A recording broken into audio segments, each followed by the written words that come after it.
Imagínate que tienes, qué sé yo, 10 años, 11 años, 12 años y tu destino ya está decidido. Te dicen, te vamos a casar con tal persona y aunque seas menor de edad, porque esos son los usos y costumbres, y pues ahí está. Ahí está. Eso es justamente lo que le pasó a nuestra invitada, Eufrosina Cruz, activista y presidenta de Todas y Todos AC, una organización sin fines de lucro dedicada a erradicar el matrimonio infantil en México, autora de este libro que se llama Los sueños de la niña de la montaña. Eufrosina Cruz, un honor tenerte aquí con nosotros. Bienvenida. ¿Cómo estás? Al contrario, Marco, muchas gracias por el espacio y siempre cuando tengo oportunidad le digo gracias porque estos espacios nos hacen reflexionar como sociedad. Sí. Y para que empecemos a nombrar lo que debió de haber sido delito siempre. Siempre. La cohabitación forzada o matrimonio infantil en un país que lo dejó en manos de los usos y costumbres y permitir que niñas se convierten en mamá a los 12, 13 años. Imagínate. Y que a la vista de todas y todos, ocupando el segundo lugar en América Latina en permitir que sus niñas se convierten en mamás y que le llaman uso y costumbre. Y hoy Eufrosina Cruz, sobreviviente de un matrimonio infantil porque su abuela no lo pudo hacer, porque su mamá no lo pudo hacer, porque su hermana no lo pudo hacer, lo nombra y lo llama abuso sexual infantil. ¿Sabes? Es lo que es tal cual. En Colombia está prohibido ya el matrimonio infantil, se celebró con gran fiesta, la prohibición. Lo que es un poquito de la confusión del mundo, ¿sabes? Que muchas partes, y México inclusive, dice, es que ya está prohibido. Sí, pero ante una prohibición, si no hay una sanción, pues de nada sirve la celebración. Es como los derechos humanos. Sí. Yo te puedo violentar tus derechos humanos, pero si no hay una sanción en contra de ese abuso, lo van a seguir haciendo. Son dos pasos. Una es porque en Colombia pasó el año pasado. La prohibición es un tema administrativo en sus códigos civiles. Pero tiene que prohibirse para después sancionarse. En códigos penales. Como un delito. Si alguien asesina, si alguien roba, está tipificado en un código penal. En México, el abigeato está en el código penal. Tener una mascota exótica está en el código penal. Pero la cohabitación y el matrimonio infantil no estaba tipificado en el código penal, mucho menos en muchos países del mundo. Claro. Oye, en Colombia la ley se llama Son niñas, no esposas. A ver, empecemos por el principio. En México está prohibido. Desde el 2013 en los códigos civiles. Sí, en México está prohibido. Prohibido. Lo que hizo Colombia, México ya lo había hecho hace tiempo. Entonces, ese no es el problema. Esa no es la cura. El tema es la sanción. No se sanciona. No se sanciona. ¿Qué significa eso? Que no lo vemos como delito grave. Como, pues, vuelvo y repito, ya no podrán ir ante un registro civil. Pero a ver, la cohabitación o el matrimonio infantil sucede en un acuerdo de adultos. Te casas en el pueblo o te casan a fuerza. O en las grandes ciudades con grandes desigualdades, ¿eh? No solamente sucede en las comunidades indígenas. El que hoy nuestro país ocupe el segundo lugar en América Latina en permitir que las niñas sean esposas, sean mamás. Segundo lugar en América Latina, primer lugar Brasil, por toda la Amazonía, tercer lugar Colombia, por muchas. Es que este delito, Marco, sucede y trae muchos delitos.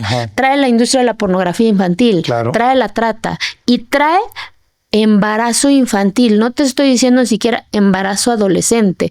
Trae embarazo infantil a los 12, 13 años. ¿Qué le pasó a Daisy, la niña indígena de Chiapas? A los 13 años se convirtió en mamá, 2026. ¿Y qué hicimos como sociedad? Pues se hizo viral la noticia y todo lo demás.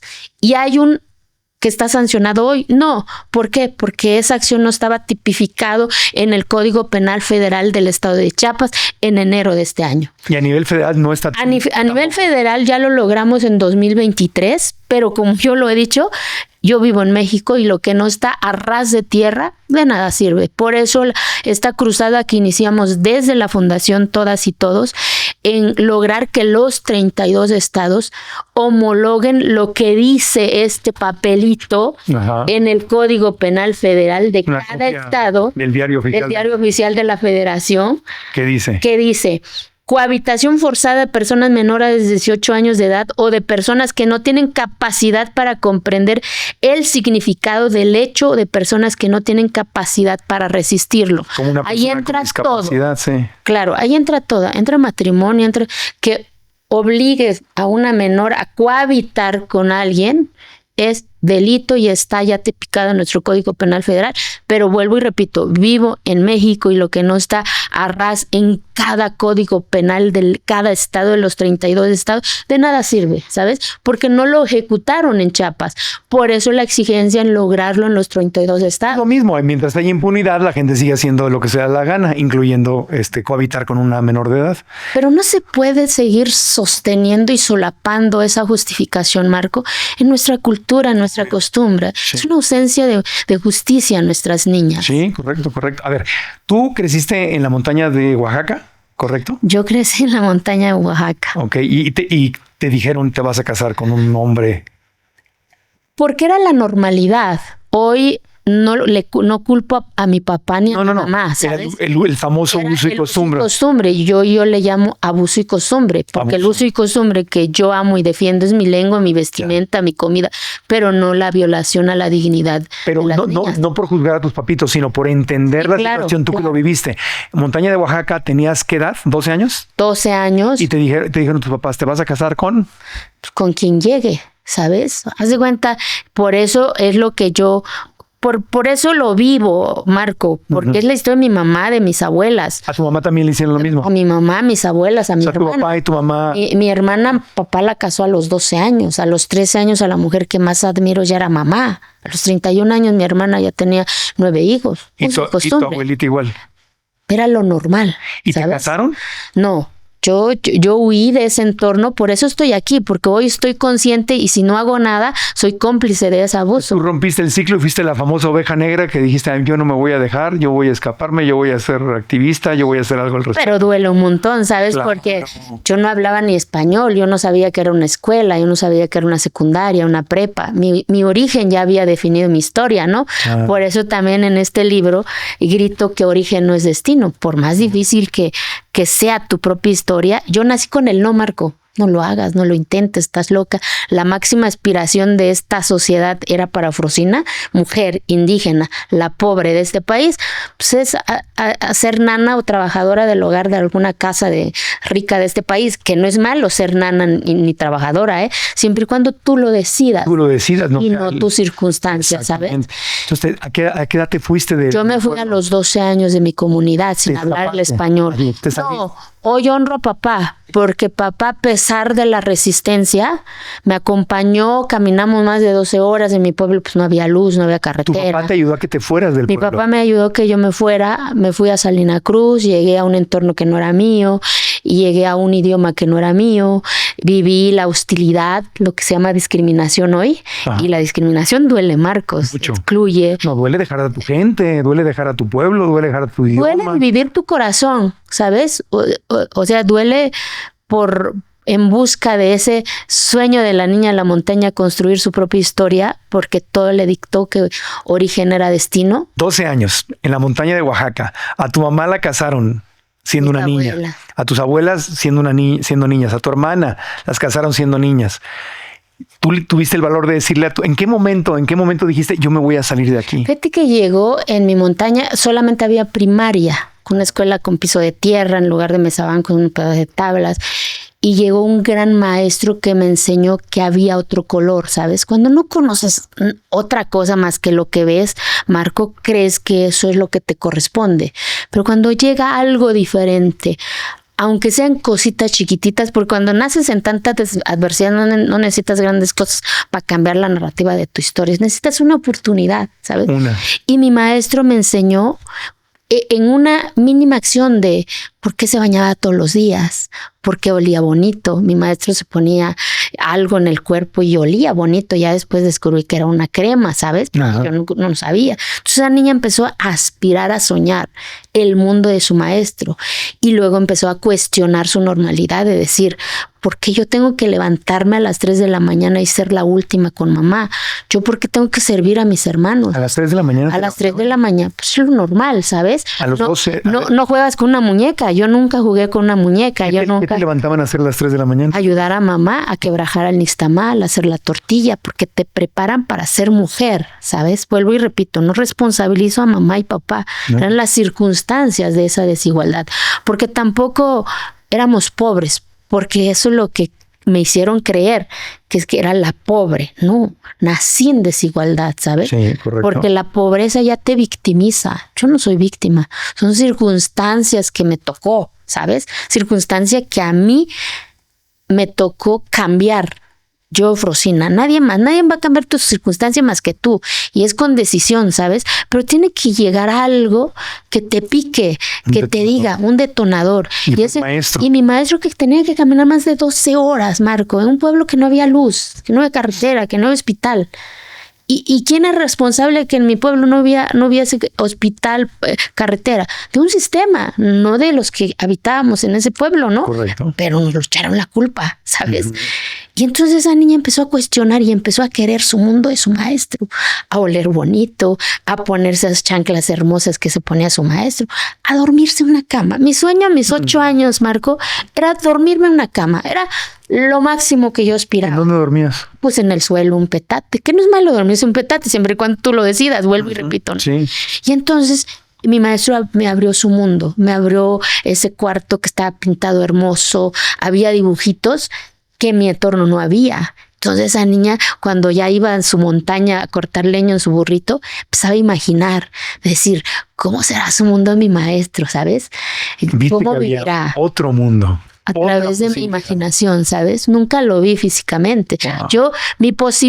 Yo nunca tuve posibilidad real, Marco. Yo tuve posibilidad imaginatoria, porque mi posibilidad real era la que yo convivía, hacer tortilla, atender a mis hermanos, repetir esa historia, que esa desigualdad me gritaba, ¿no? Pero llega alguien y me dijo, no, hay otro color, hay otro sonido. Yo cuando aprendí mis primeras palabras en español, yo cerraba mis oídos. Yo decía, meu, ¿qué es meu? Pues es la luna. Meu en zapoteco es luna, ¿sabes? Meu. Ongibis, sol. Y yo decía, se escucha bonito. Sí, se escucha bonito. Y entonces esa niña empezó a aspirar ese nuevo sonido. Pero ¿cómo se logra, Marco? Uh-huh. Cuando no lo tienes todos los días, cuando esa cotidianidad te grita cuál es tu historia. Y entonces la niña se convirtió en la rebelde de la casa, la que ya no obedecía. Y creo que eso me dio fuerza para decir a papá, yo no me voy a quedar aquí. Pero por eso lucho, Marco, porque el sentimiento más doloroso que puede vivir una niña abajo de una cobija es que alguien toque la puerta y que llegan, que vayan a por ti para que te conviertes en la esposa de un hombre que ni siquiera conoces y que el sistema te diga, pero te acostumbras, pero te resignas, porque mi mamá se acostumbró, claro, porque mi abuela se resignó, porque mi hermana se tuvo que acostumbrar, ¿no? Y le llaman uso y costumbre. Y no, a mi mamá la violaron, a mis abuelas la violaron y se acostumbró a vivir con su agresor a final del día, ¿no? Y si lo vemos desde esa concepción, dices, no manchen, se llama abuso sexual infantil y ninguna niña puede seguir resignándose a esa normalidad. Y como país y como sociedad tenemos que nombrarlo, tenemos que tipificarlo como un delito. Y yo hoy que tengo conciencia de eso, que yo viví ese sentimiento, Marco, quedarme callada es como ser cómplice de eso, ¿no? Y entonces por eso recorro este país, para incomodar y para decir, no frieguen, no nos siguen echando la culpa, ¿sabes? Porque la mayor parte de las niñas no se escaparon y están ahí en Oaxaca, en Chiapas. En esos estados, Marco, en las grandes ciudades con las grandes desigualdades de este país. Uh-huh. O sea, Ciudad de México, Estado de México, en los 32 estados. ¿Hay mucho matrimonio infantil en ciudades grandes? Hay mucho matrimonio infantil porque hay otros delitos implícitos en ella. A ver, todo el mundo sabe que en el municipio de Tlaxcala y de Puebla hay comunidades en donde trafican con la vida de sus hijas amparados en esta ausencia de un Estado. ¿Y qué hacen con esa niña? La industria de la pornografía infantil. ¿Qué hacen con estas niñas? La trata. Somos el tercer lugar en la industria de la trata, en la pornografía infantil, ¿sabes? México, tercer lugar en la trata. Mundial. Apenas no tiene mucho que tuve una reunión con la embajada de Estados Unidos, yo les decía esos datos y me decían, pero es que nosotros no producimos. Sí, pero ustedes son los que consumen. Si no hay demanda, no hay oferta. Perdón, todos como sociedad somos responsables. Oye, te sales a los 12 años y te dejan con tus tíos en Salina Cruz, Oaxaca. ¿Y cómo llegaste? Imagínate eso. ¿Cómo llegaste? Yo no conocía que era mochila, Marco. Mi mamá, sí, yo honro a mi mamá, porque mi mamá pues no podía hablar en español. Y en ese silencio me ayudó a hacer mi cajita, porque yo no conocía mochila. Yo sé que en esa cajita iba muchos sueños. Y me puso 100 pesos en la mano. Pero una mujer que nació en desigualdad, 100 pesos era su único patrimonio quizás.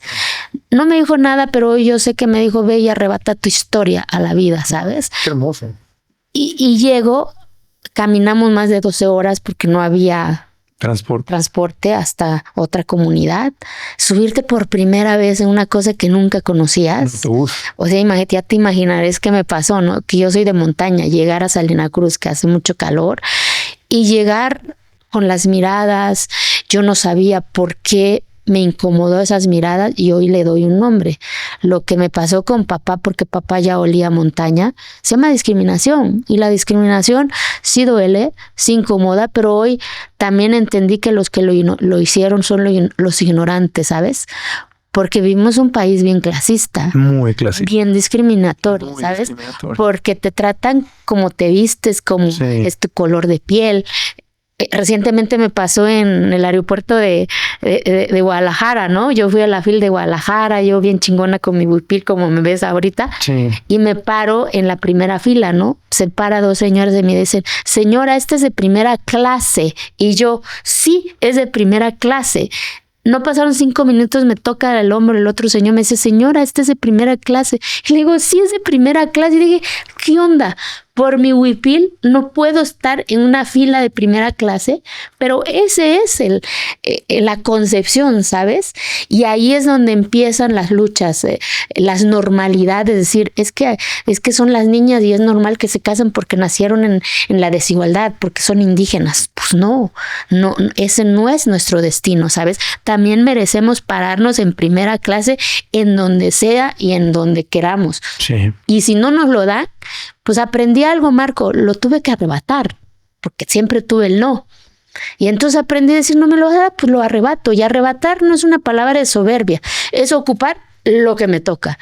Si a ti sistema social no te gusta, pues es tu problema, ya no mío, ¿sabes? Entonces, pero eso te lo va dando el poder de la palabra, que es la educación que tuve que arrebatar, ¿sabes? Porque yo no tuve una educación donde, sí, tu cuadernito, ¿no? Tenía que trabajar y sobrevivir a la adversidad, porque el de, ¿cómo vas a estudiar, Eufrosina? Estás loca. Mi sueño en la prepa, en la seco, Marco, era comerme una torta, subirme a un camión, nunca lo pude hacer, o comprarme un libro, estaba cañón. Y en esa adversidad, el demonio te grita y te dice, ¿cómo vas a estudiar? Estás loca, mejor regrésate para el pueblo. Y en esa fragilidad puede suceder, pero es cuando yo aprendí que en la adversidad se toman las mejores decisiones. Es decir, yo ya conozco el dolor de ahí. Aquí tan siquiera voy a vivir un dolor nuevo, ¿sabes? Y aprendí que hasta el dolor pasa, el hambre pasa, pero los sueños no suceden por arte de magia, no es un tema de échale ganas, tú puedes. Aprendí a que, pues en la vida hay de 2 caminos, yo, Frosina. Ve y pártetela, porque si no la vida te la va a partir, ¿no? Porque el no ya lo tiene, ¿sabes? Y aprendí que merezco mi sí de decir, aunque sea el no, pero es mi sí. Y que esto que ves tú, Marco, que es lo que yo quiero que las niñas sepan, que es su territorio. Mi cuerpo es mi territorio y en ella decido yo. ¿Quién es la sociedad para juzgar qué es bueno y qué es malo? Si es todo lo que soy. Y eso es lo que yo quiero para las niñas y los niños de este país. Que sepan que su cuerpo es su territorio y que se le incomoda, que se incomode el mundo, pero ya no ellas ni ellos, ¿no? Tu sueño, tu nuevo sueño sería que de verdad se acabara el matrimonio en México. Porque nadie me lo va a contar, Marco. O sea, que una niña llore abajo de una cobija de esa soledad, ¿a quién le dice que no? Si es lo normal, ¿sabes? Uh-huh. Y es el sentimiento más cañón, o la respuesta que me dio mi hermana, porque esta cruzada se lo estoy dedicando a ella, uh-huh. Porque no hace mucho cuando yo le platicaba con ella que cuando aprendió a ser mujer, y me dijo que después de haber parido 3 hijos, y cuando presentamos la fundación www.todasytodos.org para que los que nos quieran abrazar, ella decía algo tan fuerte: lo que yo quiero es que las niñas sepan que es amar, lo que yo no aprendí o no supe. Imagínate eso. Que no sepan qué es amar porque se acostumbraron a. Y ese es un crimen para cualquier sociedad que permita que las niñas o los niños no sepan qué es eso y que lo normalicemos y que le digan, es que es la costumbre. No, es violencia, ¿sabes? Y lo tenemos que nombrar. Y si se incomoda, pues ni modos. Toda la vida he incomodado y aquí voy a seguir. El activismo siempre incomoda. Sí. Eufrosina, ¿cómo va esta cruzada? ¿Cuántos estados de la República ya están castigando el matrimonio infantil? ¿Cuántos no? ¿Cómo te podemos ayudar? ¿Qué es lo que hace falta que hagamos? Primero, que incomoden a sus congresos locales. Ya lo logramos a nivel federal, pero como yo te decía, vivo en México, lo que no está a ras de tierra no funciona. Y yo lo que hoy estoy haciendo es que cada congreso de los 32 estados que conforman este país, hagamos que la cohabitación o matrimonio infantil sea tipificado como delito grave, que tenga una sanción. Tiene que ser a nivel estatal, no puede ser un plumazo a nivel federal. Nada sucede si no está a ras de tierra. Primero van los estados, así. Ya lo logramos a nivel estado, pero ahora lo que ya está en el Código Penal Federal lo aterricemos en cada Código Penal Federal de cada estado, porque cada estado tiene sus circunstancias, ¿sabes? ¿Cuántos estados ya lo están castigando? El año pasado iniciamos la cruzada, Marco. Si me hubieras hecho esa pregunta hace un año, yo te hubiera dicho quizás 1 o 2. Y hoy compartirte que ya vamos 10 estados lográndolo. Ya Oaxaca, Chiapas, Guerrero, Campeche, Estado de México, Querétaro hace 2 semanas, Colima, antier, de Coahuila, San Luis Potosí y Baja Norte hace 2 semanas. Baja California. Sí, pero ha sido de ir congreso por congreso. Ciudad de México. Ciudad de México no. Todavía no. Ciudad de México no. Ya tenemos iniciativa ingresada en Puebla, en Hidalgo, en Jalisco, en Guanajuato, en Chihuahua, Yucatán, en Sonora, en Baja Sur y en Zacatecas. Nos falta el resto de los estados. Yucatán, por supuesto, Durango, por supuesto, Ciudad de México, por supuesto. Así que, ¿qué necesitamos? A que las diputadas, los diputados de cada estado asuman esa responsabilidad. Y gobernadores. Gobernadoras. Oye, hay un montón de gobernadoras en el país. Pues lo que dicen, llegamos una, llegamos tarde, pues eso es una falacia, ¿eh? O sea, si no veo agenda de las niñas en esto, pues solamente es palabra, ¿sabes? Y la palabra sin acción de nada sirve, se vuelve complicidad. Oye, los ciudadanos, ¿qué podemos hacer? ¿Necesitas dinero? Los colectivos, fíjate que ¿Qué hace falta? La estrategia que ocupamos en Baja Norte estuvo increíble porque lo iniciamos con colectivos. Iniciamos con un colectivo y el día que entregamos la iniciativa, llegamos 50 colectivos entregando la iniciativa, ¿sabes? Eso es incomodar. Las barras de abogados que nos ayuden, no necesariamente recursos, y los que puedan ayudarnos, porque para ir a los estados, pues un boleto de avión no ocupa agua, ocupa turbocina, ¿verdad? Sí, ¿no? Y comida y hotel y todo. ¿Dónde? A ver, tú ya me tienes, ya tienes mi atención, ahora ten mi dinero. ¿Dónde? Está en www.todasytodos.org. Ahí viene el QR, cómo se hace el depósito. Somos donataria autorizada. Se puede deducir de impuestos. Se puede deducir de impuesto con una transparencia total. Y si quieren acompañarnos, nos van a acompañar, porque no solamente termina en una iniciativa, Marco, quiero decirte, lo que hacemos es llevar el poder de la palabra ahí, ir con las niñas tarahumaras, ir con las niñas huirráricas, ir a la montaña Guerrero, a Tlapa, a Metlatono, que en el corazón de donde muchas veces suceden estas cosas, para ir a decir, a ver, si tú casas a tu hija, ya es delito y vas a ir a prisión, ¿sabes? Oye, pero en el caso de Oaxaca, tú que eres de Oaxaca, en la montaña de Oaxaca, me mencionaste el estado como que ya se estaba castigando. No, en Oaxaca, fíjate que en el diagnóstico en Oaxaca ya está tipificado como delito. ¿Sí? Y el último resultado que salió de los 5 estados con mayor índice de matrimonio infantil está Guerrero, está Chiapas, está Puebla, está Chihuahua y está Michoacán. Oye, y Oaxaca ya no está. Quiere decir que ahí vamos haciendo, o sea, como sociedad. No se ha terminado, pero ya las autoridades sí están entrando. Ya se nombra, ya incomodas a las autoridades. Ya da miedo hacerlo. Si no miedo, pues ya saben que hay una consecuencia, ¿sabes? Claro, y los padres y madres de estas niñas ya saben que eso ya no se debe de hacer. Pero tenemos que tenemos que hacerlo más a profundidad. Claro, ¿sabes? entiendo. Y por eso el recorrido en cada comunidad, en cada barrio, en cada estado. Entonces es lo que yo les digo, y si no quieren, pues que nos contraten para dar una conferencia y eso sirve para financiar otros recorridos, etcétera. Me gusta la comprando un libro, todas las ¿Dónde está regalías. tu libro? En Amazon, en Gandhi. Los sueños de la niña de la montaña, en Amazon, en Gandhi o Frosina Cruz, compren su libro y vamos a ir, hoy voy a ir y te prometo un donativo anónimo ahí, vas a ver que apareció dinero. ¿Quién sabe dónde llevo? Bueno, ¿cuál es la página de internet? La página de internet es www.todasytodosace.org. Es la página de la se los vamos a mandar. Se los mandamos a toda la base de datos de nuestra comunidad, a todos los socios y socias del programa para hacer donativo. Y pues regresa al programa y te invito a hacer un podcast donde nos platiques. Yo feliz para que las niñas sepan que a pesar de la adversidad nos cuentas. Se puede construir. Hoy, mira, a pesar de la adversidad, arrebaté mi historia a la vida. Hoy soy contadora pública, tengo maestría. Maestría en Derecho Político. Hoy estoy estudiando mi segunda carrera en la UNAM, porque voy a ser abogada, entonces voy en cuarto semestre. ¡Eres una chingona! Somos chingones. Eres una chingona. No, tú eres una chingona. Y hoy, pues nunca pude tener un libro en mis manos cuando yo estudié, Marco, ni menos una computadora. Y hoy tener mi propio libro en mis manos. Y es lo que grito a las niñas: origen no es destino. Origen no es destino. Que sea el principio de una gran amistad y aquí estamos para servirte. Sí, gracias. La maestría de Ciencia Política. Sí. Ciencia Política estudié en la UFAEP en Puebla. Ya nos vamos, amiga. Ya nos vamos, Frosina, pero te invito a hacer un podcast, le damos seguimiento al tema, te hacemos tu donativo, le damos seguimiento a esto. Gracias.